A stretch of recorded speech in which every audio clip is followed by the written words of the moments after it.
Hello everyone, আসসালামু আলাইকুম। Welcome to my new another video. আশা করি আপনারা সবাই ভালো আছেন।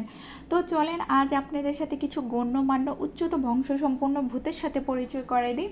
এটা হচ্ছে লেকের পাড়ে একটা বাড়ি। বাড়িটার সামনের সাইডটা অনেক বড়, আর এখানে আমি দেখলাম বিভিন্ন সময় বিভিন্ন থিমস দিয়ে এই জায়গাটা সাজানো হয়।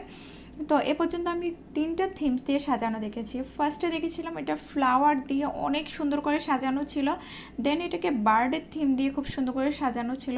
তো আজ যখন বের হলাম তখন দেখলাম এটা ভূতের থিমস দিয়ে খুব সুন্দর করে সাজানো। ভূতগুলো কেউ বসে আছে, কেউ শুয়ে আছে, সানগ্লাস পরে আছে। কঙ্কালগুলো দেখতে আসলে একটু ভয়ও লাগছিল। তো দেখে অনেক ফানি লাগছিল, প্লাস একটু ইউনিকও লাগছিল, তাই আপনাদের সাথে শেয়ার করলাম। তো আমার ভিডিওটা যদি আপনাদের ভালো লেগে থাকে প্লিজ লাইক করবেন, কমেন্ট করবেন আর শেয়ার করে সবাই পাশে থাকবেন। সবাইকে অনেক ধন্যবাদ।